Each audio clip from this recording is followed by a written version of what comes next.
Somos a força do coletivo. Somos a vontade de juntos fazermos mais. Somos a mão que incentiva. O primeiro passo de um salto. Somos a alegria do encontro. O espaço que se compartilha. O tempo que se doa. O futuro que se constrói. Somos histórias e transformação. Somos muitos.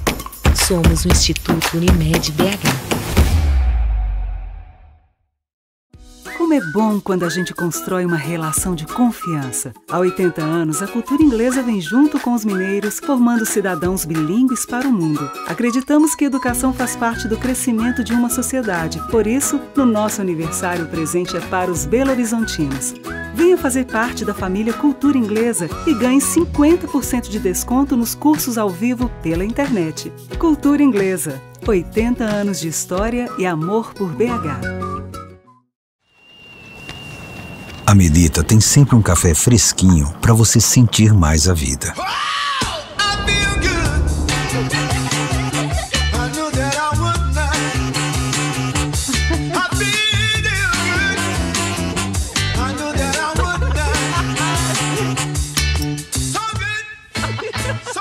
Seja qual for o seu preferido. Melita, café fresquinho para sentir mais a vida.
Bom, gente, uma alegria, né? Abrir a 8ª temporada do Letra em Cena. Quer dizer, um projeto literário, chegar no 8º ano de vida é um feito para a gente celebrar com alegria, né? Então, só tem que agradecer a confiança do Minas, né? Na pessoa do André aqui, mas falando de toda a equipe, a confiança do Minas nesse projeto, né? Na capacidade que a literatura tem também. De trazer um público aqui, um público cativo, que está sempre participando e conversando, dialogando e permitindo que a gente renove, né, essa nossa parceria aqui. E hoje nós vamos falar de Gonçalves Dias. Eu confesso que eu reli com enorme prazer a obra do Gonçalves Dias, que há muito tempo eu não revisitava, né? E praticamente é um autor da infância de todos nós, né? Porque todo mundo, pelo menos, lembra, pelo menos, da Canção do Exílio, né? Então, assim, você começa a falar, alguém emenda, né, a continuidade disso. Mas foi acho que é o nome maior da nossa período, da poesia do romantismo brasileiro, né? Além de obras-primas como Canção do Exílio, fez muita coisa bacana, foi um dos precursores da literatura indianista no Brasil, mas quem vai falar disso tudo não sou eu, né? Eu vou chamar aqui, então, o professor Sérgio Alcides. Por favor, Sérgio. Falando rapidamente do Sérgio, bom, professor muita gente conhece, né? Professor da Faculdade de Letras da UFMG, doutor em História pela Universidade de São Paulo. Esse livro dele eu procurei adoidado e não encontrei, chama-se Estes Penhascos, Cláudio Manuel da Costa e a Paisagem das Minas. É um livro de 2003, está esgotado, ganhou o Prêmio Minas de Cultura e o Prêmio Cidade do Recife. Eu preciso encontrar esse livro, Cláudio Manuel da Costa. Ele também publicou, entre outros, os livros Armadilha para Ana Cristina e outros textos sobre poesia contemporânea. Esse livro tem uma edição... É recente essa edição? 2016. O Sérgio é um poeta fino, vale a pena conhecer a obra dele, não só a obra ensaística, mas também a obra poética dele. Ele lançou também Pier, poemas, pela editora 34, em 2012. Ele foi fellow do Instituto Sacatar e do Bellagio Center, da Fundação Rockefeller, e pesquisador visitante do Macmillan Center, da Universidade Yale. Bom, Sérgio, ano passado, 200 anos, né, do nascimento do nosso Gonçalves Dias. Então, o que a gente gostaria aqui hoje de ouvir de você é qual é o legado desse sujeito, né? O que ele fez, que tipo de inserção ele tem na nossa literatura e por que é importante ler Gonçalves Dias hoje. Bom, muito boa noite, obrigado por terem vindo, me dão muita alegria, um enorme prazer estar aqui, e é um enorme prazer participar do Letra em Cena de novo. Eu acho esse projeto uma coisa sensacional para a vida cultural de Belo Horizonte. Também queria dar os parabéns ao André Rubião pelo sucesso do Centro Cultural. É uma coisa sensacional também, né? Tem um impacto significativo, né, na nossa vida em Belo Horizonte, a existência de um centro cultural como esse. Bom, eu planejei começar de outro jeito, mas o Zé Eduardo me fez essa pergunta, né, sobre qual é o legado, qual é o tamanho do legado e tal, do Gonçalves Dias, e eu acho que Gonçalves Dias é um grande poeta do século XIX, um grande poeta. O tamanho do legado dele, ou melhor, o legado dele é do tamanho que a gente quiser, não é? Se a gente quiser que ele seja um clássico que todo mundo tem dentro de casa, ele vai nos atender. Mas a gente pode desperdiçá-lo também, a gente pode reduzi-lo a um papel ideológico, não é, de propagandista da nacionalidade do século XIX e abandoná-lo. A gente pode entregá-lo à paupérrima lição das escolas que a gente recebe, né? E aí o legado vai ser mínimo, anulado, aniquilado pela nossa negligência. Mas se a gente quiser reclamar dele, né, um legado fecundo que nos nutra como leitores, como pessoas, inclusive como pessoas no mundo diversificado, interessado em justiça, igualdade. E aí ele vai dar muita resposta para nós. É isso que eu tentei organizar minha apresentação hoje aqui, tendo isso em vista, né? O que a gente pode reclamar hoje de um clássico do século XIX, como Gonçalves Dias, que parece tão distante de nós, mas a minha expectativa é de convencê-los de que essa distância tem mais a ver com a nossa negligência do que com o que ele tem a nos dar. Então, vou começar... eu quero me concentrar mais naquela parte da obra dele que diz respeito ao universo dos ameríndios, né, do passado do Brasil colonial, mas ele também é um personagem muito interessante, ele tem uma vida fascinante, é uma figura muito fascinante. Então, eu vou falar um pouquinho da pessoa dele também antes, assim, só para não perder essa oportunidade, né? E ele nasceu, como vocês sabem, no Maranhão, numa cidade que era um município do interior do Maranhão, então próspero. Ele nasceu em 1823, esse município se chamava Caxias. Essa cidade tinha 30 mil habitantes na época em que ele nasceu, ou seja, era uma vila muito populosa para os padrões do Brasil na época. Era o que no século XIX se chamava de Boca do Sertão, ou seja, um povoamento assim, urbano, bem na divisa entre a tentativa de implantação de uma cultura mais ou menos europeia e o mundo pré-colombiano do sertão e das outros valores, outros modos de organização da cultura.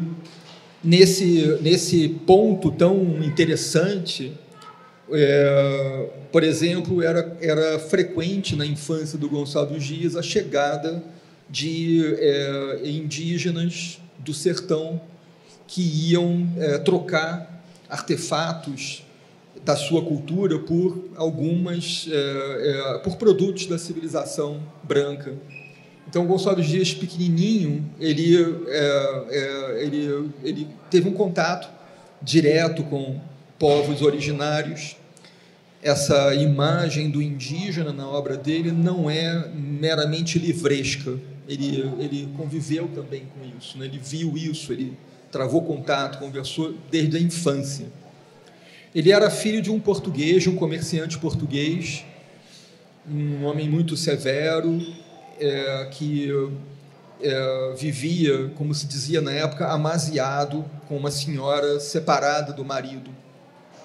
Essa senhora, que foi mãe do Gonçalves Dias, ou seja, ele vivia amaziado, ele não era legitimamente casado com essa senhora, chamada Dona Vicência. Ela era uma mulher mestiça, e tem toda uma discussão baseada principalmente nas fotografias do Gonçalves Dias e em alguns relatos sobre a figura dele, se a mãe dele era cabocla, se era cafusa, que tipo de tempero tinha o sangue que ela transmitiu para o Gonçalves Dias. E, infelizmente, ele era muito menino ainda quando os pais se separaram, e o pai dele finalmente se casou com uma senhora também branca, que foi a sua madrasta. A mãe dele morreu também cedo, ele perdeu o pai cedo, foi um menino que se destacava muito como estudante, mas pobre, e foram amigos e professores que ele teve que convenceram a madrasta a cumprir a vontade do pai dele, que é de que ele fosse estudar direito em Coimbra. Então ele foi para Coimbra um pouco sustentado por uma pensão que a madrasta dava, e os amigos apoiavam também.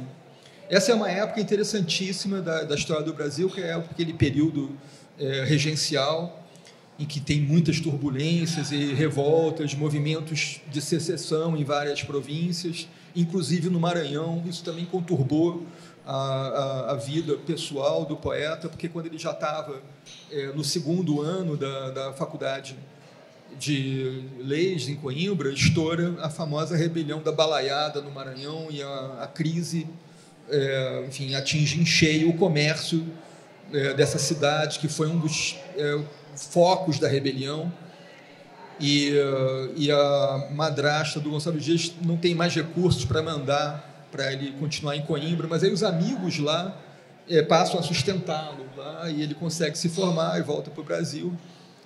E logo depois de uma curta temporada advogando em São Luís do Maranhão, ele vem para a corte. Já era conhecido como poeta e publica o primeiro livro, chamado Primeiros Cantos, e esse livro é composto de poemas, na maior parte escritos em Portugal ainda. O primeiro poema da obra é a Canção do Exílio, né? Então é uma coisa, dessas obras que começam muito certeiras, né? Como a obra do Drummond, né? Que o primeiro poema é o poema de Sete Faces, né? Tá lá, vai, Carlos, né? Ser gosto na vida. O Gonçalves Dias também, o primeiro poema da obra já é um pá, e ele escreveu esse poema, não tinha 20 anos, né? É datado, acho que de julho de 1843, ele nasceu, ele fez aniversário em agosto, né? E é uma obra-prima. Esse livro ele saiu publicado no Rio de Janeiro, tem a data de 46, mas ele chega ao público em janeiro de 47, e é um êxito imediato, ele é imediatamente consagrado. As reações assim, em várias capitais do Brasil foram de exaltação. Nesse livro ele começa com a Canção do Exílio, mas já tem vários poemas que se tornaram muito conhecidos, como o Canto do Piaga, que o Odilon vai ler. Aliás, eu também queria ter dito no início que é uma alegria também estar na companhia do Odilon aqui. E o Canto do Guerreiro, né? Vários poemas, inclusive muitos poemas da lírica amorosa, que era muito apreciada no século XIX e até hoje também, né? Desse poeta. A consagração do livro ela extrapola os limites do Brasil, porque em Portugal também esse livro chegou e foi muito bem recebido, coroado por um artigo de um escritor que é muito importante, Alexandre Herculano, e o Gonçalves Dias e o grupo dele no Rio, quando vem esse artigo aí, bom, é o êxtase total, porque é finalmente uma consideração realmente arrebatadora. E aí ele já chama a atenção do imperador, do jovem imperador, que era um homem que se interessava por letras e artes, como vocês sabem, né? Ele se envolve com o grupo do IHGB, o Instituto Histórico, que era, né, honorariamente presidido por Dom Pedro II, e começa a ter alguns cargos públicos na instrução pública, em comissões de pesquisa, viaja pelo Brasil, viaja pela Europa, em comissões oficiais para estudar a organização do ensino público nos países europeus, né? Uma vida muito movimentada, de cima para baixo, uma vida um pouquinho com um poeta consagrado sempre,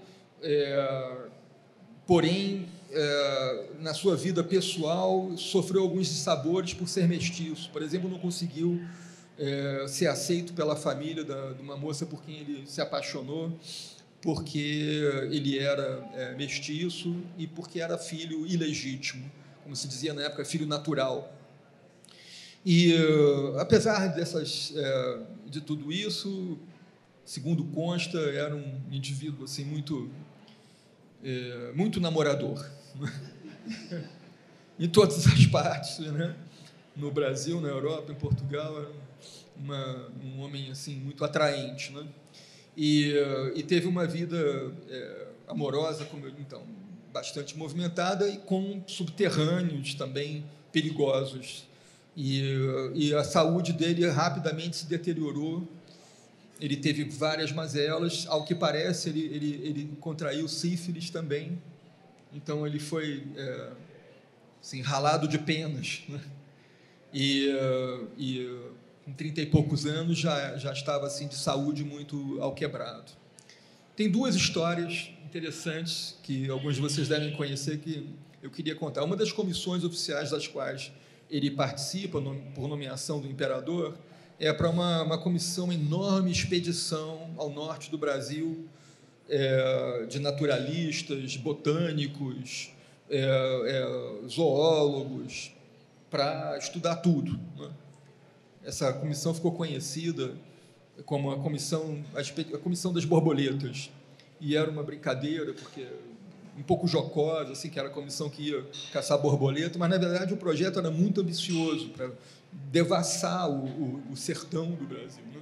E o Gonçalves Dias foi para essa expedição na incumbência de justamente fazer um trabalho etnográfico, estudar os povos indígenas no interior do norte. E ele também seria incumbido de escrever o relatório final dessa expedição. A expedição foi, enfim, um tormento, teve muitos problemas de financiamento, doença, gente que morre, né? Ela foi liderada por um importante naturalista chamado Francisco Freire Alemão. É uma história fascinante. E onde eu quero chegar, o episódio particular que eu quero narrar aqui rapidamente é o seguinte: aqui nessa época, no contexto dessa expedição, acharam que poderia ser interessante para o transporte nos sertões do Brasil o uso de camelos. Então, o Brasil importou camelos da África, né?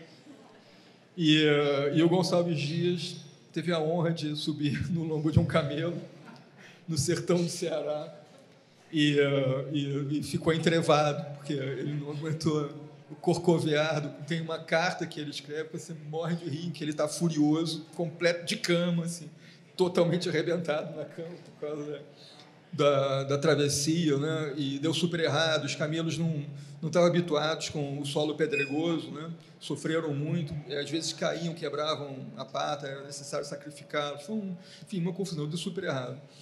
Mas foi importante existencialmente para o Gonçalves Dias fazer esse percurso. Ele já era um poeta, ele já tinha publicado até o 3º livro, bastante,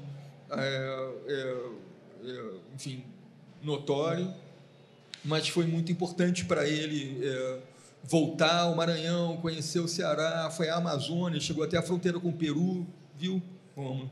Foi a Iquitos, né, com o Peru. É uma história muito interessante. Depois ele volta para a corte do Rio de Janeiro, ainda continua com o trabalho nas escolas, e já está muito doente, e resolve ir, pede uma licença para ir se tratar no Maranhão, quer voltar para a terra dele. E toma um navio no Rio. Quando o navio atraca no Recife para fazer uma escala ali, ele está num estado péssimo, procura um médico. O médico diz o seguinte para ele: se você voltar, se você for para o Maranhão daqui, você vai morrer. Lá. Você tem que aproveitar que você está no Recife e tomar imediatamente um navio para a Europa. Vai para Marsella e vai se tratar em melhores ares lá, é a sua única chance de sobrevivência. Aí ele vai nessa travessia, muito adoentado. Nessa travessia para a Europa, para Marsella, ele escreve um diário, que é uma das coisas mais interessantes que eu já li. Não é um diário literário, é um diário em que ele está preocupado com quantas galinhas ele tem no navio, se elas vão dar ou não para a alimentação dele como passageiro, e todas as mazelas de todos os outros passageiros, e quantas galinhas ele tem que fazer a gentileza de ceder para outros que iriam passar fome. Ele se ocupa de duas coisas nesse diário: das galinhas e da sua própria saúde, né? Relatando detalhadamente todos os seus sofrimentos, inclusive a circunferência dos seus testículos, que estavam também, né, com aquele problema, né, de inchaço, né, uma das mazelas dele. Então é um texto assim, interessantíssimo, que foi publicado numa biografia que eu recomendo a todo mundo, magistral, feita do Gonçalves Dias, pela grande crítica literária Lúcia Miguel Pereira. Daniel. E esse livro é esplêndido. Ela é uma grande escritora, é uma grande crítica literária e se revelou ali também uma grande biógrafa. Ela explora esse diário de viagens assim magnificamente, é muito interessante. Mas ele está muito doente. No entanto, quem morre a bordo é uma outra pessoa, é um outro passageiro. E quando o navio chega no porto de Marsella, por ter acontecido uma morte a bordo, as autoridades não permitem o desembarque e exigem a quarentena. Então o navio tem que ficar de quarentena, né, por um tempo. E autoridades consulares do Brasil sabiam que estava a bordo o poeta Gonçalves Dias, que ele estava muito doente, né, à beira da morte. Quando eles estão lá esperando no porto a chegada do navio, tem a notícia de que uma pessoa morreu a bordo, o navio não vai, né, atracar, vai ficar de quarentena. Bom, Gonçalves Dias morreu e manda imediatamente a notícia para o Brasil. E de norte a sul é o luto, morreu o grande poeta, na primeira página dos jornais, etc. E ele vivinho da Silva com suas galinhas, né, e sua fita métrica, né, no navio em quarentena, né, e depois, quando ele vai finalmente à terra, ele é aquela surpresa: o poeta está vivo, está péssimo, mas está vivo e tal. E lê a notícia da própria morte nos jornais que chegavam em outros navios, né? E é muito interessante que depois a notícia é desmentida 2 semanas depois, na volta das embarcações, e o próprio Gonçalves Dias escreve uma carta engraçadíssima para o Jornal do Recife, dizendo que não morreu, está muito vivo, não vai morrer nunca, ele é que nem o Horácio, ele escreveu a poesia, não vai morrer mais, etc. Então, uma figura, né? Mas o fato é que ele estava realmente mal, ele passa uma temporada longa na Europa, quando ele volta para o Brasil, está pior ainda, e resolve ir morrer no Maranhão. E volta numa outra embarcação francesa, Ville de Boulogne, e esse navio, ele, quando se aproxima da costa do Brasil, Gonçalves Dias não consegue mais se levantar da cama, todo mundo vai levar as refeições para ele no camarote onde ele está, e já à vista do litoral maranhense, o navio naufraga. E no naufrágio, todo mundo se salva, aquela confusão e tal, menos o poeta moribundo, porque não tinha quem pudesse, não, naquela confusão. E nunca foi encontrado o corpo, enfim, uma morte muito triste mesmo. Ele tinha 41 anos. Né? 41 anos, muito jovem. E a obra já era imensa. Né? Bem, eu vou... Até o Machado salvou. Claro.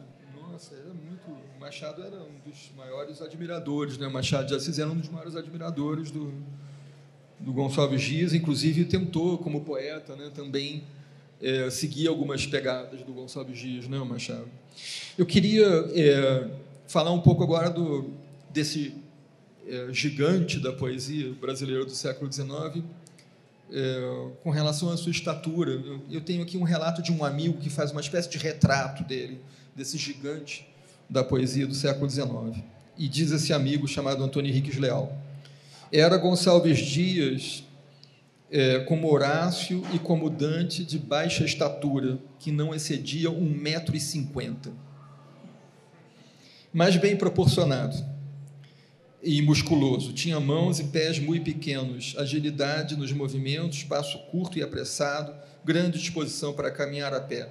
Sua cabeça, bem desenvolvida para os lados das fontes, era realçada por uma fronte elevada e ampla, profundamente vincada em toda a sua extensão pelo longo meditar e pelas acerbas agruras da sorte, que incessantes o magoavam.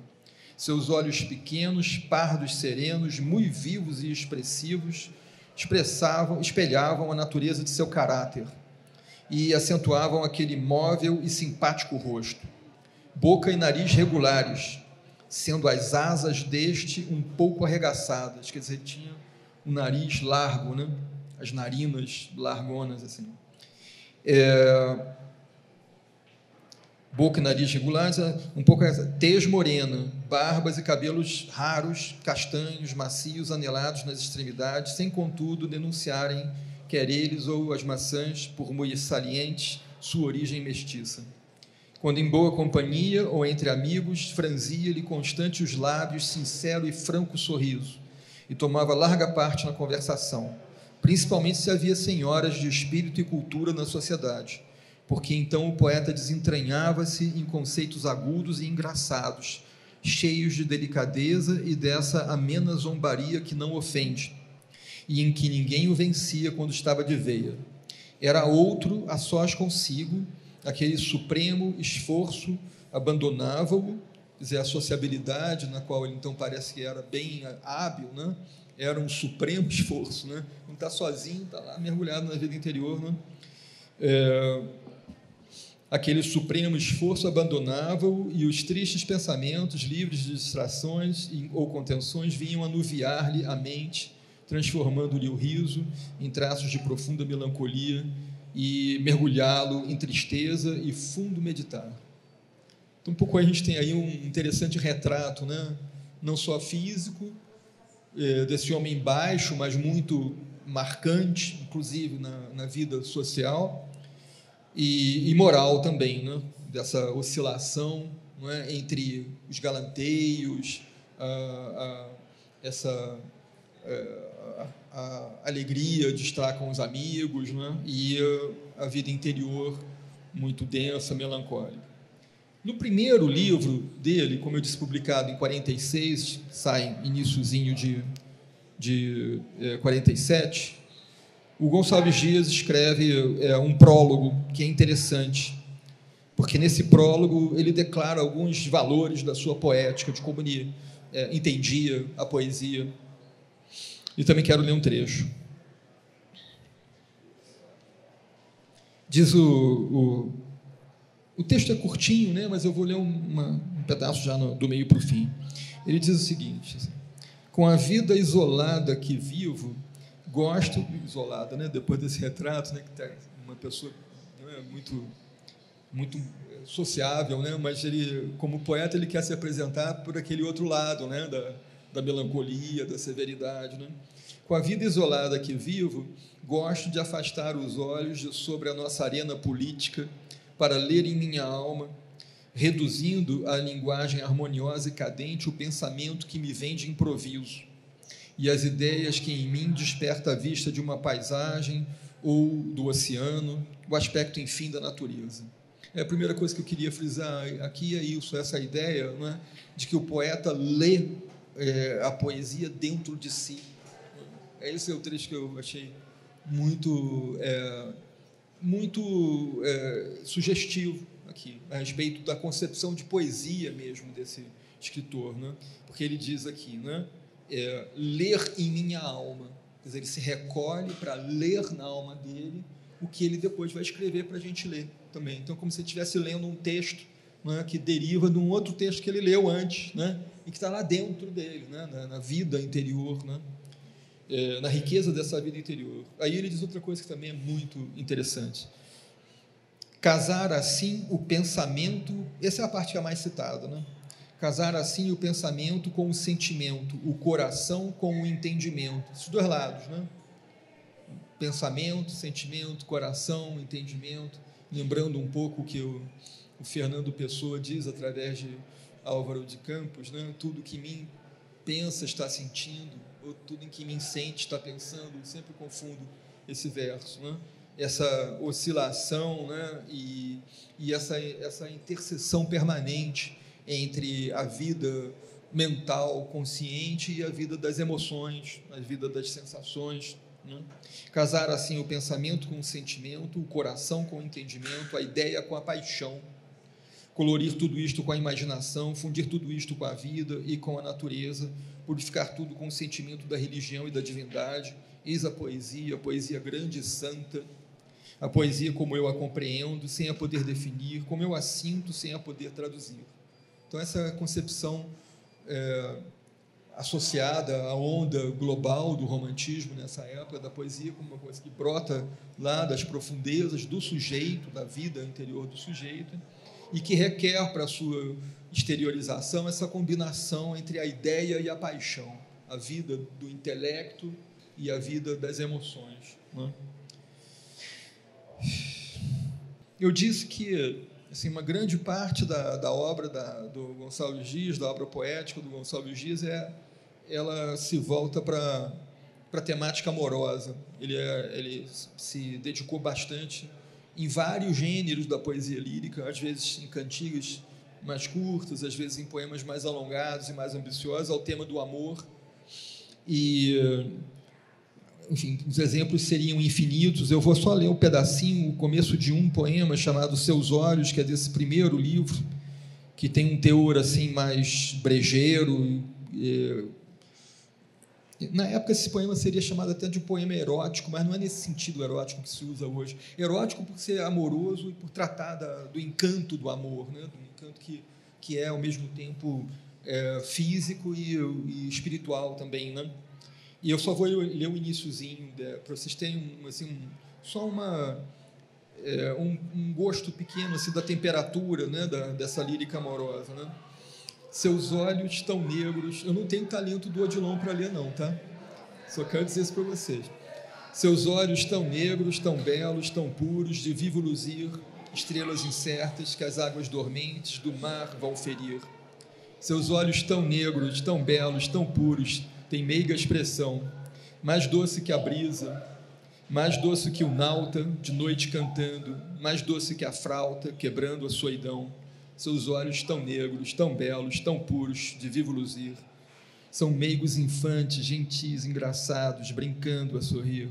São meigos infantes, brincando, saltando, em jogo infantil, inquietos, travessos, causando tormento, com beijos, nos pagam a dor de um momento, com modo gentil.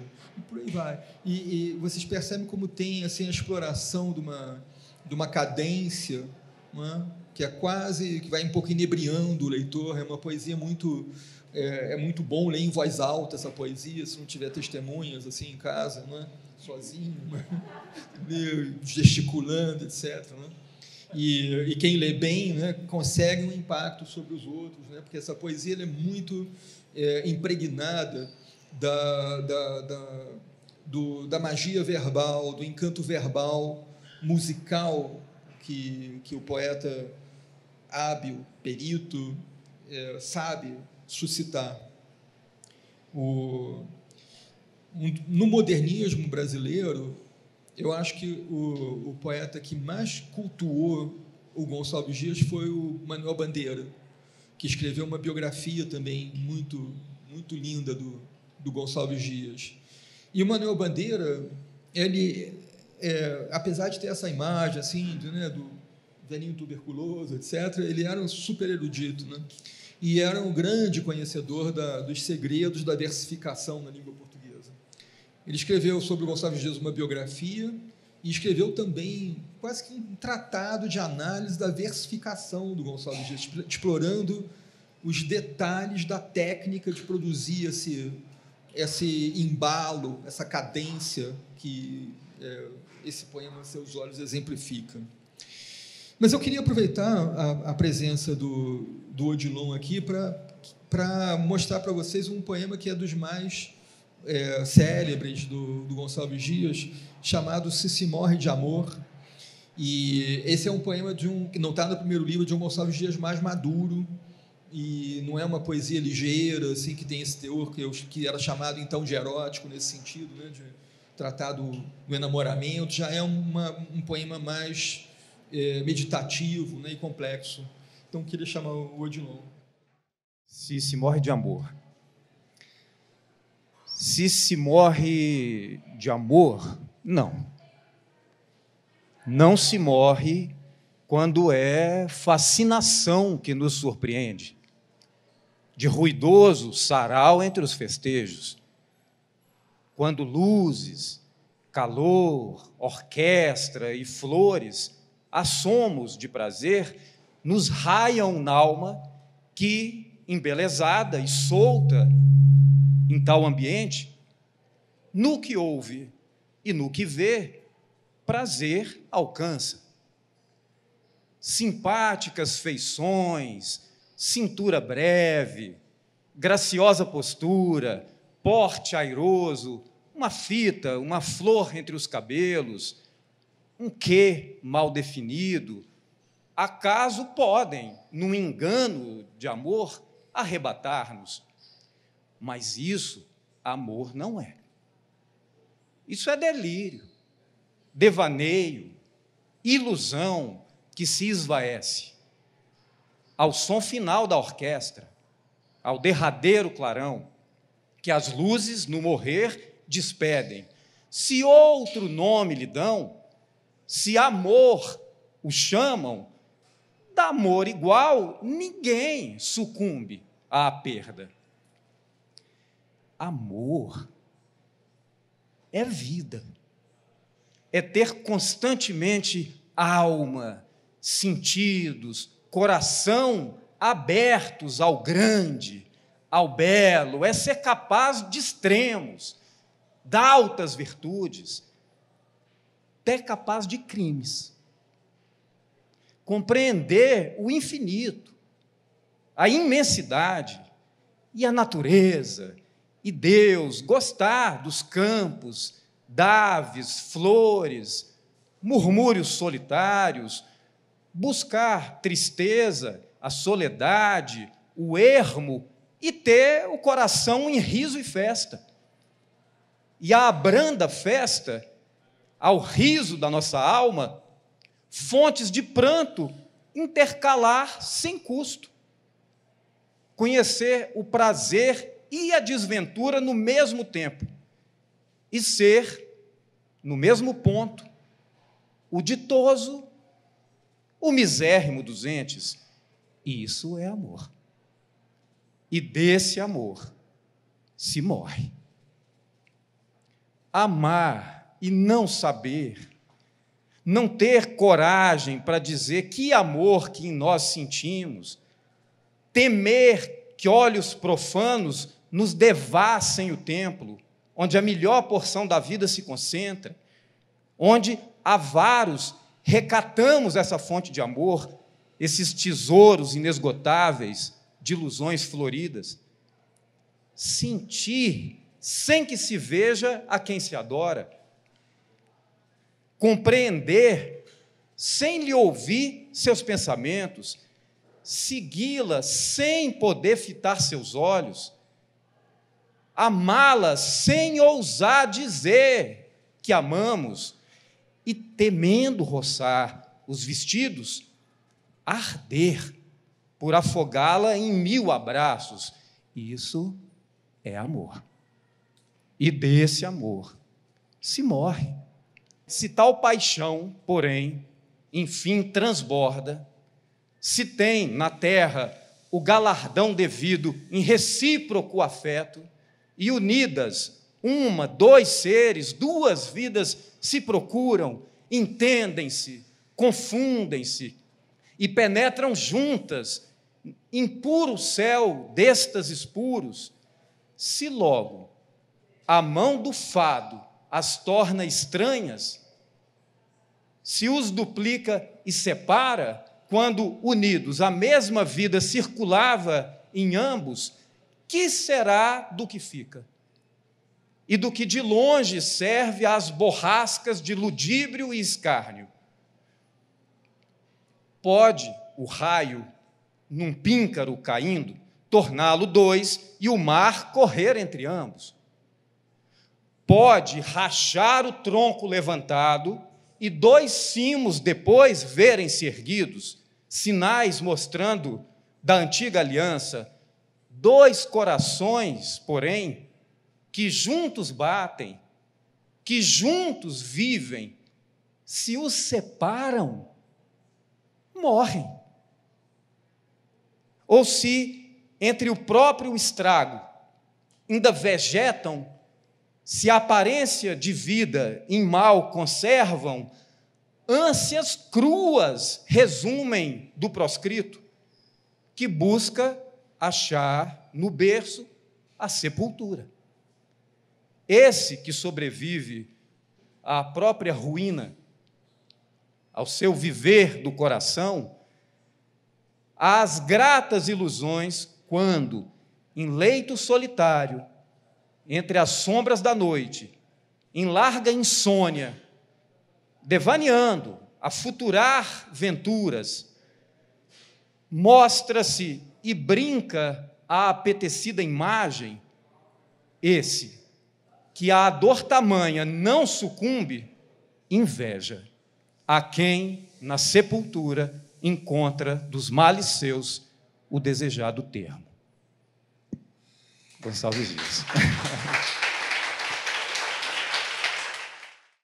Vocês notaram que esse poema é menos dependente daquele ritmo encantatório, não é? Que aquela cadência, ele é menos pactuado com uma musicalidade, né? Que inebria, envolve, ele requer do leitor, não é? Um outro tipo de atenção, não é? Ele se aprofunda mais em questões difíceis a respeito não só do amor, mas também do fim do amor, a separação, todas essas coisas, não é? Então já é um outro tipo de lírica amorosa também, né? Mas queria ler, antes de passar para um outro tema, uma breve citação de um comentário da Lúcia Miguel Pereira sobre a poesia, sobre a lírica amorosa mais regular do Gonçalves Dias, né? Dos amores infelizes, né? Dos amores impossíveis, e como ela relaciona, a tradição da crítica toda relaciona essa enorme parte da obra do Gonçalves Dias às desventuras amorosas dele próprio, que não conseguiu se casar com a moça com quem ele, enfim, teve um apaixonamento mais forte, depois se casou com uma mulher com quem ele não se deu bem, teve um casamento cheio de tormentos e várias outras histórias assim mal-sucedidas, amorosas, né? E a Lúcia Miguel Pereira diz o seguinte: a sua sensibilidade, deformada pelo romantismo, confundia amor e sofrimento. Não podia sentir inteiramente um sem o outro.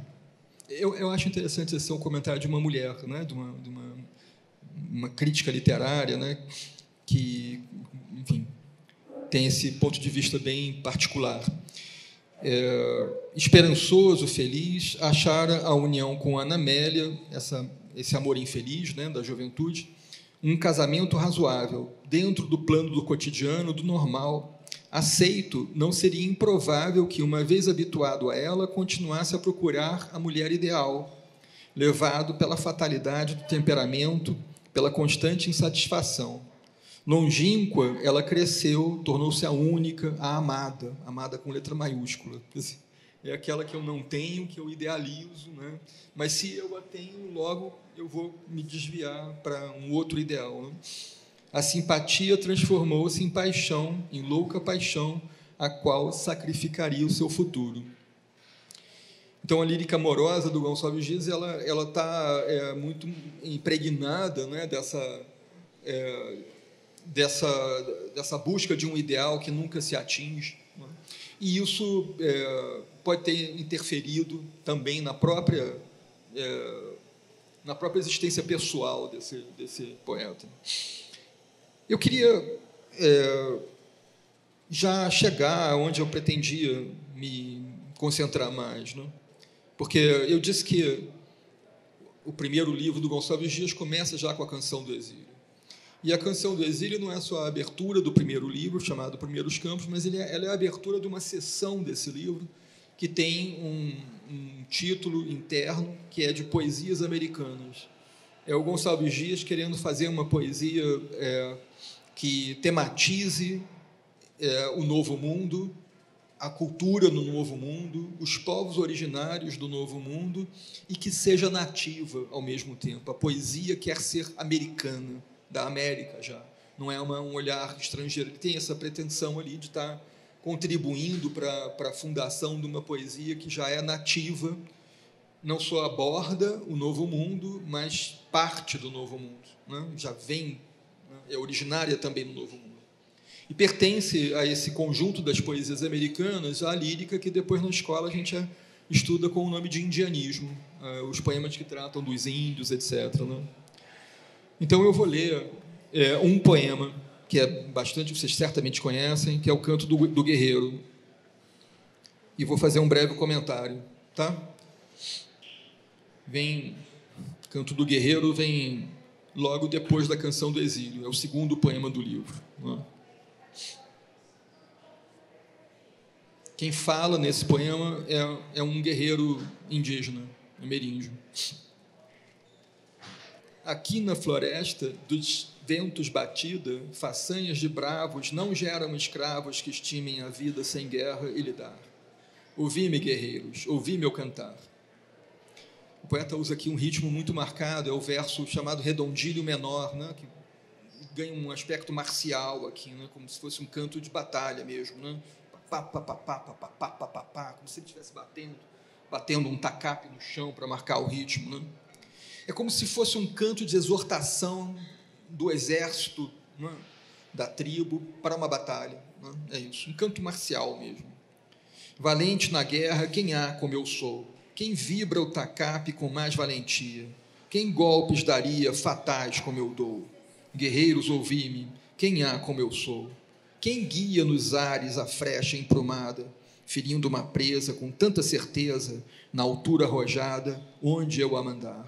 Guerreiros, ouvi-me, ouvi meu cantar. Quem tantos inimigos em guerras preou?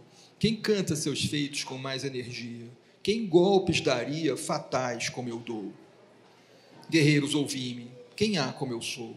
Na caça ou na lide, quem há que me afronte? A onça raivosa meus passos conhece, o inimigo estremece, e a ave medrosa se esconde no céu. Sensacional essa imagem, né? Ela se esconde no céu, é uma beleza. Quem há mais valente, mais destro do que eu? Se as matas estrujo com os sons do boré, um instrumento, né, como se fosse um instrumento de sopro, se não me engano, que tem o efeito aqui nesse contexto do clarim, né, que chama para a batalha, né? Se as matas estrujo com os sons do boré, 1000 arcos se encurvam, 1000 setas lá voam, 1000 gritos reboam, 1000 homens de pé eis surgem, respondem aos sons do boré. Quem é mais valente? Mais forte quem é? Lá vão pelas matas, não fazem ruído. O vento gemendo e as matas tremendo, e o triste carpido de uma ave a cantar, são eles, guerreiros, que faço avançar. E o piaga se ruge. O piaga é o pajé da tribo. E o piaga se ruge no seu maracá, aquele chocalho ritual, né? E o piaga se ruge no seu maracá. A morte lá paira nos ares frechados, os campos juncados de mortos são já. 1000 homens viveram, 1000 homens são lá. Então, se de novo eu toco o boré, qual fronte que salta de rocha empinada, que vai marulhosa, fremente e queixosa, que a raiva apagada de todo não é, tal eles escoam aos sons do boré. Quando eu toco um instrumento, os guerreiros vão, é como se fosse uma fonte brotando da pedra. Guerreiros, dizei-me, tão forte quem é? Esse poema, ele exemplifica bem, digamos assim, a tonalidade e o impacto da lírica dita indianista do Gonçalves Dias. Em geral, nas escolas, nos livros didáticos, o que se ensina é que esses poemas eles estão interessados em, digamos assim, identificar a nacionalidade brasileira com esses povos originários. E eu vou procurar convencê-los do contrário, não é? Que o que está sendo elaborado aqui não é nenhuma identificação entre o leitor brasileiro e esse personagem, mas, ao contrário, o contraste. Um contraste que propicia a tomada de um distanciamento crítico da própria sociedade. Imaginem o que é o leitor de poesia e a leitora de poesia do Brasil do século XIX, dos meados do século XIX, na corte do Rio de Janeiro ou nas capitais provinciais, não é? Como viviam essas pessoas de uma classe instruída, vestidos com casaca, por exemplo. Imaginem o Rio de Janeiro, num dia como o de hoje, com a temperatura como a de hoje, você sai do Banco do Brasil, onde você tem o seu emprego, com aquela casaca, atravessa um pedaço da cidade, preocupado em não tropeçar no mau calçamento, e em não pisar na lama porque choveu e você está muito cansado, quer logo chegar em casa para ler seu Gonçalves Dias e não engraxar o sapato de novo, porque no dia seguinte você vai precisar daquele sapato engraxado para trabalhar.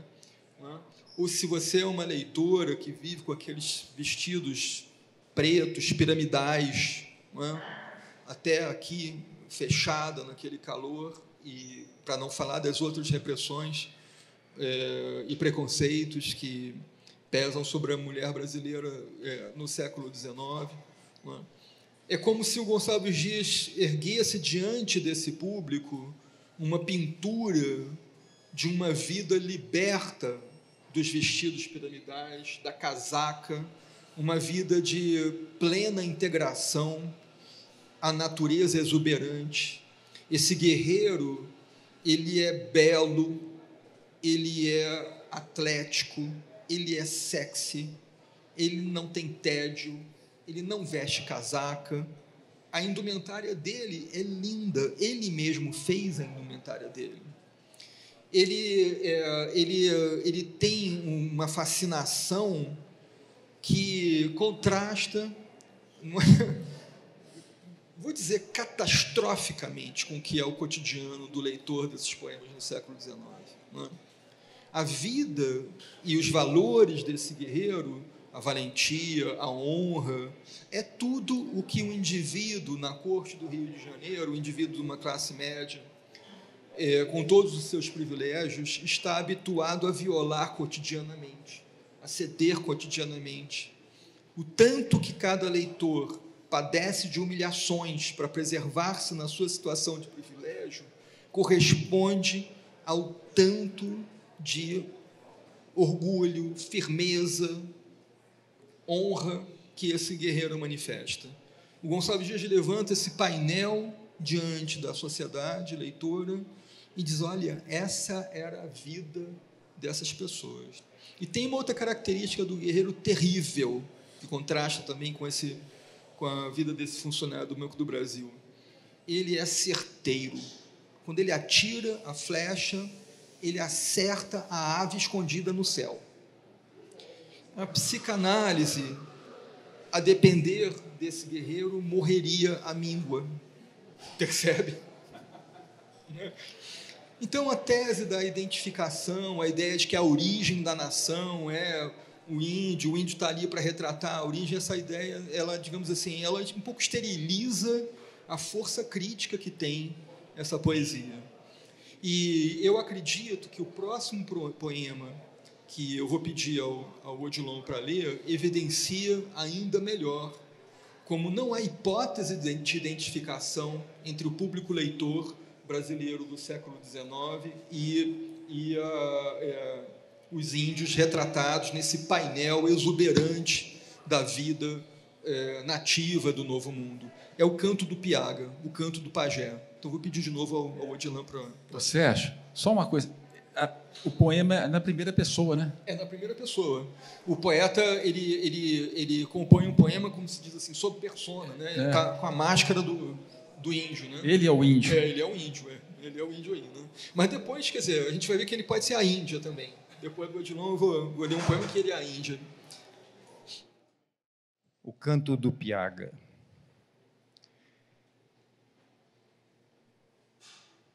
Ó guerreiros da taba sagrada, ó guerreiros da tribo Tupi, falam deuses nos cantos do Piaga. Ó guerreiros, meus cantos ouvi. Esta noite era a lua já morta, a Iangá me vedava sonhar. Eis, na horrível caverna que habito, rouca voz começou-me a chamar.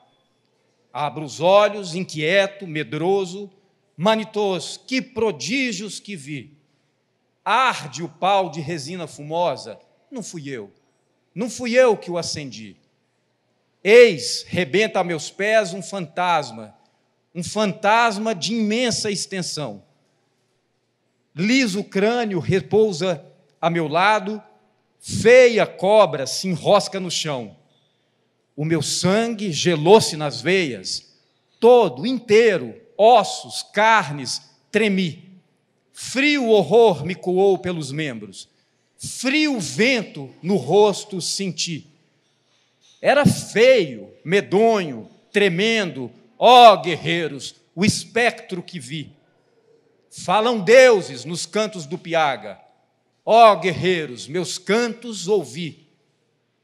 Porque dormes, ó Piaga divino, começou-me a visão a falar. Porque dormes, o sacro instrumento de Persi já começa a vibrar. Tu não viste nos céus um negrume, toda a face do sol ofuscar? Não ouviste a coruja, de dia, seus estrídulos torvas soltar? Tu não viste dos bosques a coma, sem aragem, vergar-se a gemer? Nem a lua de fogo entre nuvens, qual investes de sangue nascer? E tu dormes, ó Piaga divino, e a Iangá te proíbe sonhar. E tu dormes, ó Piaga, e não sabes, e não podes augúrios cantar? Ouve o anúncio do horrendo fantasma, ouve os sons do fiel maracá. Manitôs já fugiram da taba, ó desgraça, ó ruína, ó Tupá. Pelas ondas do mar sem limites, basta selva sem folhas, e vem, hartos troncos, robustos, gigantes, vossas matas, tais monstros contêm, trazem bira dos cimos pendente, brenha espessa de vários cipó. Dessas brenhas contém vossas matas, tais e quais, mas com folhas, e só. Negro monstro os sustenta por baixo, brancas asas abrindo ao tufão, como um bando de cândidas garças que nos ares pairando lá vão. Ó, quem foi das entranhas das águas o marinho arcabouço arrancar? Nossas terras demanda, fareja. Esse monstro, o que vem cá buscar? Não sabeis o que o monstro procura? Não sabeis a que vem, o que quer? Vem matar nossos bravos guerreiros, vem roubar-nos a filha, a mulher, vem trazer-nos crueza, impiedade, dons cruéis do cruel Anhangá. Vem quebrar-vos a massa valente, profanar manitôs, maracás. Vem trazer-nos algemas pesadas, com que a tribo tupi vai gemer. Hão de os velhos servirem de escravos, mesmo o piaga, ainda escravo, há de ser. Fugireis procurando um asilo, triste asilo, por ínvio sertão, a Anhangá, de prazer, há de rir-se, vendo os vossos, quão poucos serão. Vossos deuses, ó piaga, conjura, susta as iras do fero Anhangá. Manitôs já fugiram da taba. Ó desgraça, ó ruína, ó Tupá. Esse mais musical, né? Bom, então vocês viram que o fantasma que aparece para o pajé, que estava insone, né? O fantasma está alertando o sacerdote para a chegada dos colonizadores que vão trazer o genocídio, o estupro, não é? Que vai ser a profanação, enfim, é a ruína completa, ó desgraça, ó ruína, ó Tupá. Quer dizer, está certo, quer dizer, é possível que o leitor pensasse, quem está chegando ali são os portugueses, não somos nós os brasileiros, não é? Nós, na verdade, descendemos desses índios, mas não me parece assim, muito sensata essa hipótese. Não é? O sensato é o leitor brasileiro é ser forçado pelo poema e pela ficção do poema a tomar uma distância da sua própria cultura e da sua própria do seu próprio vínculo, inclusive cultural, com as potências coloniais europeias, e assumir a perspectiva do índio por aquele momento, não é? Em que chega esse monstro dos mares, trazendo tanta desgraça. Trazendo o fim, trazendo a catástrofe e o genocídio. Sendo que os leitores nas capitais e na corte, eles vivem numa sociedade em que o horror da escravidão está presente em todas as partes, dentro e fora de casa, por toda parte mesmo. Mas a presença dos índios já se dissipou há muito tempo. Os índios já foram expulsos e estão fugidos pelos sertões, né? Estão indo cada vez mais para o norte, né? Então, o imaginário sobre os índios ele está muito presente nos livros, etc., mas não o convívio cotidiano com eles. No entanto, o convívio cotidiano com outras exclusões e outras misérias e outros horrores se dá a partir do conhecimento íntimo que todo leitor de poesia do século XIX tem da relação da sociedade brasileira e da dependência que a sociedade brasileira tinha, então, da escravidão, frente à escravidão. Então, essa poesia tem um aspecto de distanciamento crítico que não deveria ser negligenciado. Essa é a primeira coisa, né?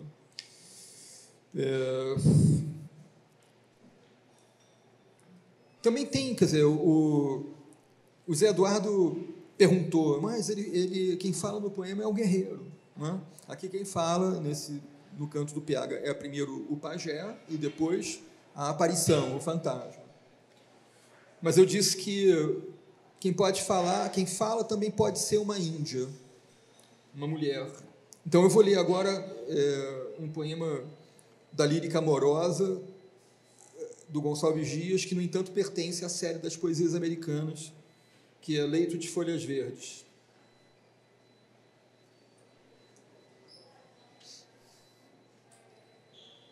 Então, quem fala agora é uma índia, uma mulher jovem indígena. Por que tardas, Jatir, que tanto a custo... Jatir, um nome próprio, tá? Por que tardas, Jatir, que tanto a custo a voz do meu amor moves teus passos?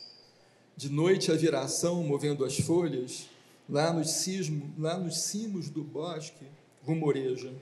Então vai anoitecer, né? Começa a anoitecer, a viração da noite. e essa moça está à espera do seu namorado, Jatir.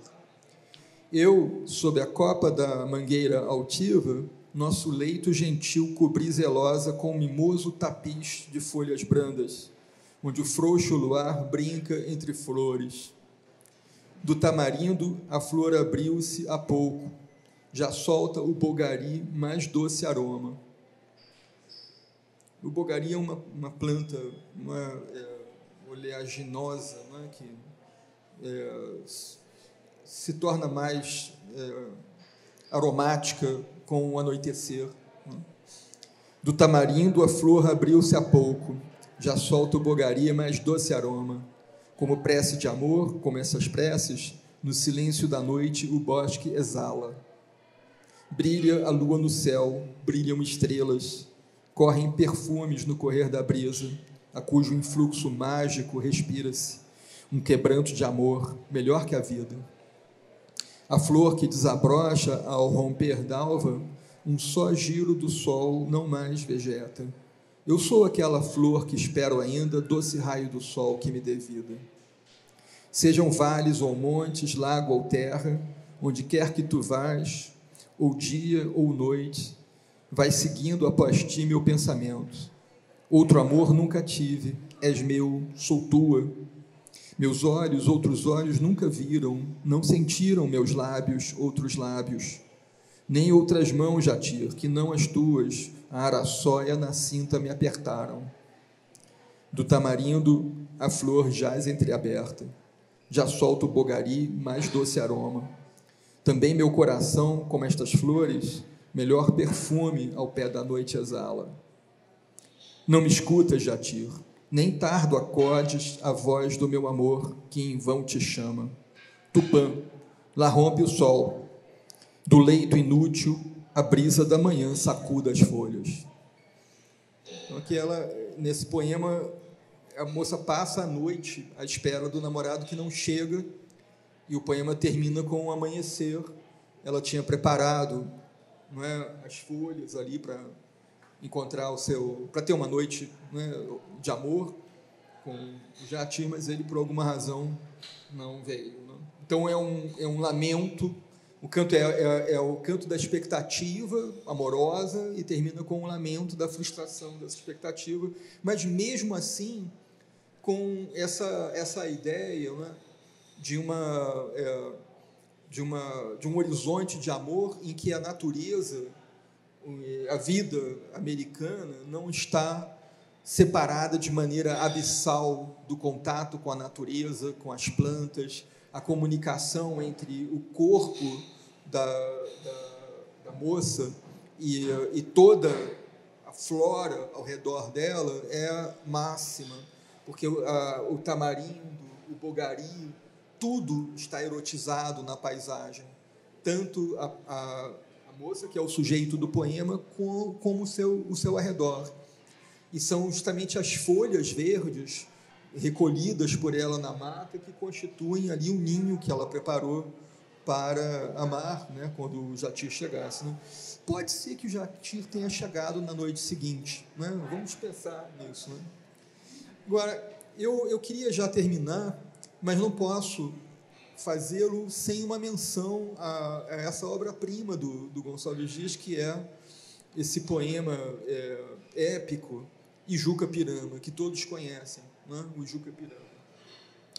Esses poemas, tanto o Ijuca Pirama como o Leito de Folhas Verdes, são de um Gonçalves Dias mais maduro. Eles são do terceiro livro do Gonçalves Dias, chamado Últimos Cantos, que não são os últimos cantos, porque depois ele publicou mais 2 livros, né? Mas ele já é um poeta mais experiente. Tudo, né? Ijuca Pirama a gente poderia ficar longamente falando dele, porque é um poema longo, tem várias partes, é um poema, assim, do ponto de vista da composição, muito rico, porque cada parte obedece a um esquema, um critério de versificação diferente, tem muitas temperaturas, acontecem muitas coisas, é um poema narrativo, né? E a gente não tem tempo para entrar nesses detalhes todos. Mas conta a história do Ijuca Pirama, que é sensacional. Eu vou contar. E a história é a seguinte, né? O Ijuca Pirama, ele é ao que, enfim, consta esse nome próprio significa, numa língua tupi, aquele que vai morrer, aquele que vai ser morto. E justamente ele é um dos últimos sobreviventes da sua tribo. Ele está perdido na mata com o seu velho pai, que está cego e alquebrado. Ele cuida do pai.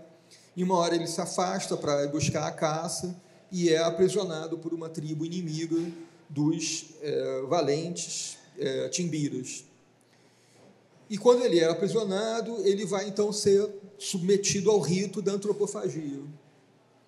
Ele vai ser preparado com todas as honras para ser morto e depois assado e devorado pelos seus inimigos. Isso já é uma coisa interessante que eu queria frisar bem.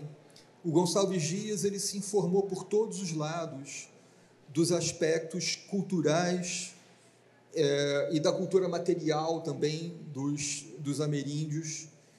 E quando ele retrata a preparação do rito antropófago, como o Ijuca-Pirama é adornado, por exemplo, pelas índias com plumas, o poeta está se valendo de relatos que vêm do século XVI, e relatos de estrangeiros e de colonizadores que testemunharam o rito antropófago, né? Inclusive de alguns que estiveram à beira de ir parar também na churrasqueira, né? Que é o caso do Hans Staden, que sobreviveu por pouco e depois narrou.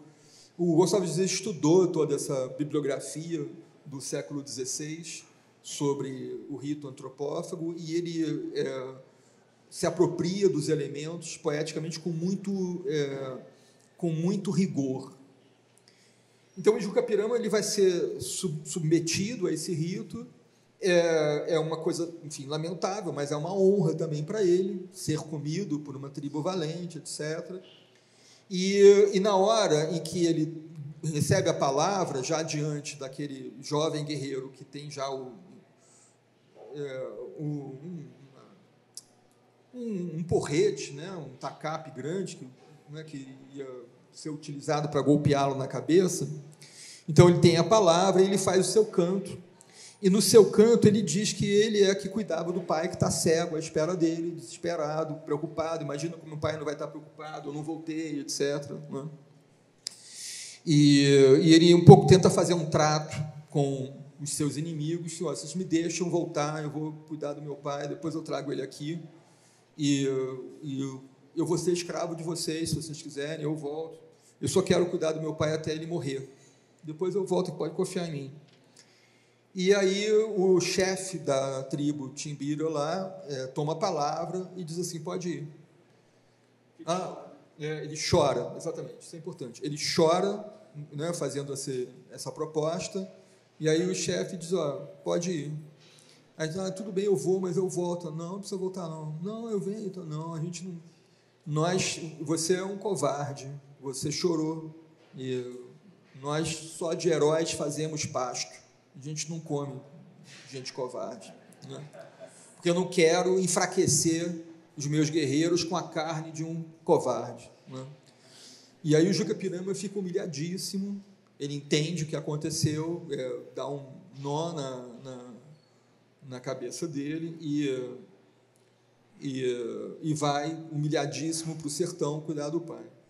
No canto dele, um dia vocês vão reler esse poema e vão ver, no canto do Ijuca-Pirama, ele faz uma clara alusão a esse genocídio que era profetizado no canto do Piaga e também a escravidão das pessoas de origem africana no Brasil.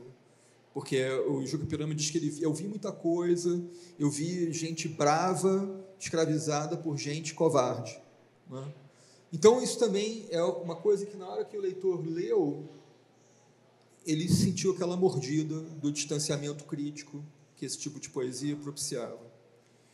E aí o Ijuca-Pirama volta, encontra o pai, não conta para o pai, mas o pai que está cego o apalpa, feliz com a volta dele, e reconhece pelo tato que o cabelo dele foi cortado, que tem uma plumagem nova nas costas.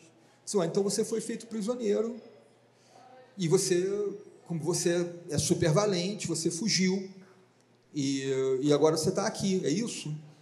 Aí o Juca Pirama é hesitante, não confirma nem nega, e o pai percebe, ele acaba confessando que pediu para voltar e tal, que chorou. Aí o pai fica furioso, impreca uma praga terrível contra o filho: tu choraste em presença da morte, tu cobarde, meu filho não és, vamos lá agora, onde é que fica essa tribo, quero te levar lá agora. Aí vai o velho lá, né? Enfim, o chefe da tribo Timbira é, de novo, super rígido, né? Diz: seu filho é um covarde, né? Na verdade, eu distorci a história, eu fiz uma confusão. Quer dizer, ele volta com o filho sem saber que o filho tinha chorado. É o chefe Timbira que diz para o pai do Juca Pirama: o teu filho é um covarde, ele chorou, e a gente não come covardes. Aí o que o pai fica furioso, vem esse canto que é a praga contra o filho: tu choraste em presença da morte, tu cobarde, meu filho não és. E ao ouvir esse canto furioso do pai, a reação do Juca Pirama é de, digamos assim, restaurar o padrão da honra que ele tinha, digamos assim, corrompido por um padrão da compaixão. E aí ele investe, enfurecido, contra os Timbiras, num ataque suicida. E o poeta, então, se esmera na descrição dessa cena épica. O velho Tupi não vê nada, mas ele percebe o que está acontecendo, o filho fica contente e reconhece de novo o filho. O chefe Timbira também manda parar tudo: agora a gente vai comer ele sim, porque ele é valente. Não é? E o poema termina com um velho Timbira, coberto de glória, guardou a memória, relembrando essa história e contando essa história, e que, digamos assim, o poeta se coloca na perspectiva desse velho Timbira que conta essa história. Não é? Eu só vou ler, antes de encerrar, o trecho mais movimentado, épico, que é quando o Juca Pirama, né, retorna ao paradigma da honra, abandonando a sua tentativa, né, a sua experiência com a compaixão, que está mais identificada com a cultura judaico-cristã. E aí diz o poeta, narrador, né? A taba se alborota, os golpes descem, gritos, imprecações profundas soam, emaranhada a multidão braveja, revolve-se, novela-se confusa, e mais revolta em maior furor se acende. E os sons dos golpes que cessantes fervem, vozes, gemidos, estertor de morte, vão longe pelas ermas serranias da humana tempestade, propagando quantas vagas de povo enfurecido contra um rochedo vivo se quebravam. Era ele, o Tupi. Nem fora justo que a fama dos tupis, o nome, a glória, aturado labor de tantos anos, derradeiro brasão da raça extinta, de um jato e por um só se aniquilasse. Basta, clama o chefe dos Timbiras, basta, guerreiro ilustre, assaz lutaste, e para o sacrifício é mister forças. Aí o Timbira reconhece a valentia do Juca Pirama, é restaurada, não é restaurado o paradigma da honra e, digamos assim, volta a possibilidade daquele rito se reproduzir, não é? Um rito que, na verdade, é para ser uma exaltação da valentia dos guerreiros, não é? Então, com isso também, eu acho difícil haver uma identificação num sentido banal, assim, da parte do leitor de poesia e da leitora de poesia no século XIX, né? Muito menos no século XX, né? Então, eu acho que vale a pena retornar ao Gonçalves Dias por vários lados. A obra é enorme, o personagem é fascinante, e romper um pouco essa negligência com que nós tratamos os nossos clássicos, né? Que eles podem nos nutrir ainda muito. Muito obrigado.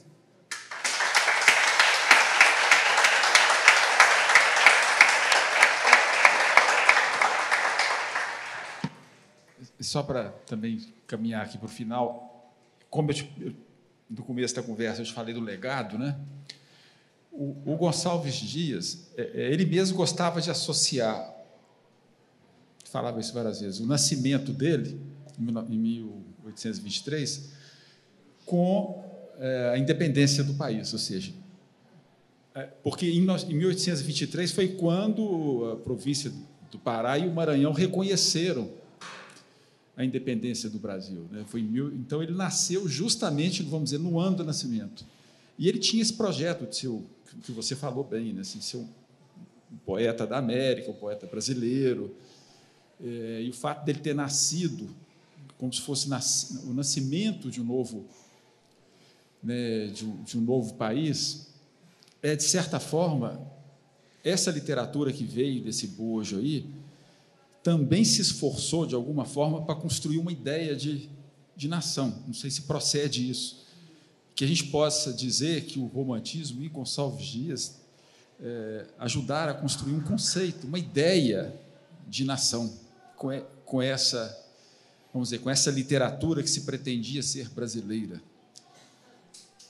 Obrigado, Zé Eduardo, por esse comentário, essa pergunta.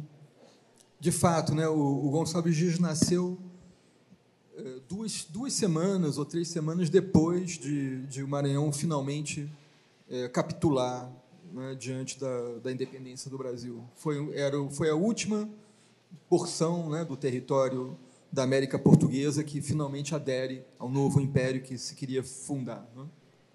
Sobre essa participação do Gonçalves Dias na construção de uma ideia de nação, ela é evidente, isso eu não contesto. No entanto, é possível, não é, lançar-se a esse projeto de maneira muito ideológica e apaziguadora.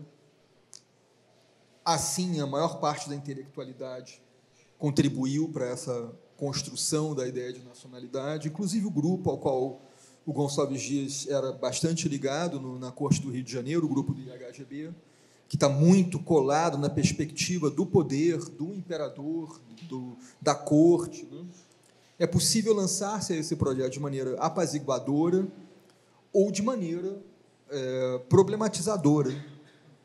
Eu acho que o Gonçalves Dias ele é um grande poeta porque ele se inscreve entre aqueles que problematizam a nacionalidade, que não sacrificam as complexidades, não é? Os aspectos duros, difíceis de enfrentar, não é? Inclusive a má consciência que está presente por todos os lados, né? na formação dessa nacionalidade. Então, isso vai se aprofundar na tradição dos grandes poetas românticos, né, do século XIX e nas gerações posteriores, principalmente com Castro Alves, né, e já no contexto do movimento abolicionista. Aí continua uma tentativa de elaborar o tema da nacionalidade, mas não de uma maneira apaziguadora, né, de uma maneira que problematiza, que quer levar um pouco a esfera do público, o público leitor, a participar de um debate mais rico e menos conformista, digamos assim, diante dessa questão que é vital para todo mundo. Mas ele, como ensaísta naquele Meditação, ele trata da escravidão. Trata da escravidão de uma maneira dura também, ali, bastante dura, né? E ele trata também das culturas ameríndias em outras obras, como o Brasil e a Oceania, que foi também um longo ensaio tentando comparar os ameríndios do Brasil e os aborígenes da Oceania em termos, segundo os critérios da etnografia da época dele, né, em termos civilizacionais, evolucionistas, assim, né, quais estariam mais adiantados, quais estariam mais atrasados numa escala evolutiva, né, segundo critérios daquela época. Isso é uma coisa que eu gosto de frisar também. O Gonçalves Dias ele não é, digamos assim, alguém que meramente idealiza ameríndios e povos originários. Ele também foi um estudioso de verdade, sério, desses povos, além de ter travado contato com alguns deles na sua infância, contato direto, existencial mesmo, né? Publicou dicionários da língua tupi. Se dedicou mesmo com muito rigor a essa pesquisa, né? Muito bem. Então, eu tenho um pedido para fazer. Porque citamos aqui, né, falamos da Canção do Exílio, que todo mundo sabe de cor e tudo, que eu acho uma obra-prima, assim, né, um poema que não tem um adjetivo, não tem nenhum adjetivo, não fala a palavra Brasil, mas que tem provoca uma profunda identificação imediata, né, com o país, né, e com Palmeira, Sabiá, o Sabiá que é o pássaro mais citado, né, nas músicas e tudo. E Canção do Exílio é talvez o poema brasileiro mais parodiado, mais imitado, vai de Leminski a Drummond, Manuel Bandeira, Torquato Neto, quer dizer, todo mundo passou pela Canção do Exílio. Eu queria pedir o Odilon para fazer uma leitura do Canção do Exílio para a gente poder terminar. Pode ser? É muito legal, depois de ter ouvido essa maravilha, né, do Sérgio Alcides falando, e a gente entender que esse poema nasce num contexto de saudade, num momento em que a gente sente saudade de um outro jeito, né? Ele estudando em Coimbra, e a distância do Brasil a Portugal, naquela época, em 1840, era muito maior do que hoje com avião. Aliás, era muito maior do que hoje com a internet, né? Que a gente já nem sente saudade mais, porque alguém vai para Portugal e continua vendo tudo que está acontecendo no Brasil e a gente tendo notícia. Então, a gente entender esse poema como essa saudade é muito legal, né? Canção do Exílio. Minha terra tem palmeiras, onde canta o sabiá. As aves que aqui gorjeiam, não gorjeiam como lá. Nosso céu tem mais estrelas, nossas várzeas têm mais flores, nossos bosques têm mais vida, nossa vida, mais amores. Em cismar sozinho à noite, mais prazer encontro eu lá. Minha terra tem palmeiras, onde canta o sabiá. Minha terra tem primores, que tais não encontro eu cá. Em cismar sozinho à noite, mais prazer encontro lá. Minha terra tem palmeiras, onde canta o sabiá. Não permita, Deus, que eu morra sem que eu volte para lá, sem que desfrute os primores que não encontro por cá, sem que ainda viste as palmeiras, onde canta o sabiá. E eu mandei um áudio longo para o Sérgio semana passada, né? E aí falei para ele, e sabiá do Tom e do Chico, né? Que, claro, tem tudo a ver com essa música, né? Vou voltar, sei que ainda vou voltar para o meu lugar, foi lá e é ainda lá, onde eu hei de ouvir cantar uma sabiá cantar, uma sabiá. Vou voltar, sei que ainda vou voltar, vou deitar à sombra de uma palmeira que já não há, colher a flor que já não dá, e algum amor talvez possa apanhar as noites que eu não queria e anunciar o dia. Só vou até esse pedaço, porque essa coisa dessa memória, né, das palmeiras que já não há, colher a flor que já não dá, me remeteu a um poema do Sérgio Alcides, e aí a gente tem uma surpresa para você. Ele tem um poema nesse livro aqui, O Ar das Cidades, que se chama De Passar em Aviões. Quando a gente está lendo, né, as ligações elas vão vindo assim, não é uma... Porque aí, senão, daí a pouco alguém fala assim, o Odilon afirmou que o poema vem de Gonçalves Dias passando por Tom Jobim. Não, mas vocês vão entender o caminho. De Passar em Aviões, que ele começa com uma epígrafe assim, que é do J. de Sena. Ele diz assim, fiquei olhando, as sombras não, mas a memória delas. Olha isso. Eu fiquei olhando, as sombras não, mas a memória delas. E aí ele diz: à sombra deste avião, contemplando o instante que passou, vazio, e não está nem aí. Onde era véu, e agora só há nudez de calçada esquecida. O ex-barulho e a algarávia familiar das aves, não, mas dos demais pastores, de aflição, na festa, no baile, o nenhum vestígio, a sequer suspeita, o susto algum, o inexistido daquilo que eu sei existiu. E o bem que fez, puxa vida.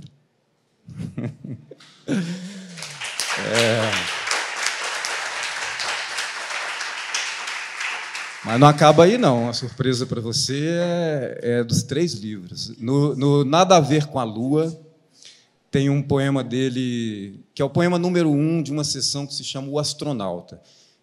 Pensa a imagem do astronauta, isolado lá. Né? É claro que depois, né, a poesia, o astronauta eu no meu quarto, sozinho, orbitando o meu apartamento. Agora, eu gosto muito de pensar a imagem que o poema nos oferece, para depois a gente fazer as leituras da gente, as analogias e servir como metáfora. Mas imagina esse homem, esse astronauta lá. Olha o que diz o poema. Perdeu os contatos. Sumiu nos rebrilhos. Sua mente virou a gota pingando somente. E os anéis na superfície. Mas, no superfundo, via do lago infinito, o anticaleidoscópio nele se convertendo. Com ele, convexo. Como o universo expandiu-se. E então, o indivíduo viveu pela primeira vez como um foguete, dividido só por ter se multiplicado, plural, diante do espelho sideral. Partiu-se, fez o próprio parto, desesperou de alegria, entristeceu a ponto de sintonia, entrou além, voltou a si, reconheceu-se, achou o que foi procurar-se. Vou até repetir esse último verso. Achou o que foi procurar-se. E do último livro, eu estou abusando, Zé. Eu falei para o Zé, podemos ler um poema do Sérgio no final? Zé, pode ser. Aí eu pensei, eu não vou pedir para o Zé para ler dos 3 livros, não, porque ele vai falar que vai ficar longo. Aí eu pensei, primeiro dia, né? Primeira edição do ano, vou abusar, porque agora do Pierre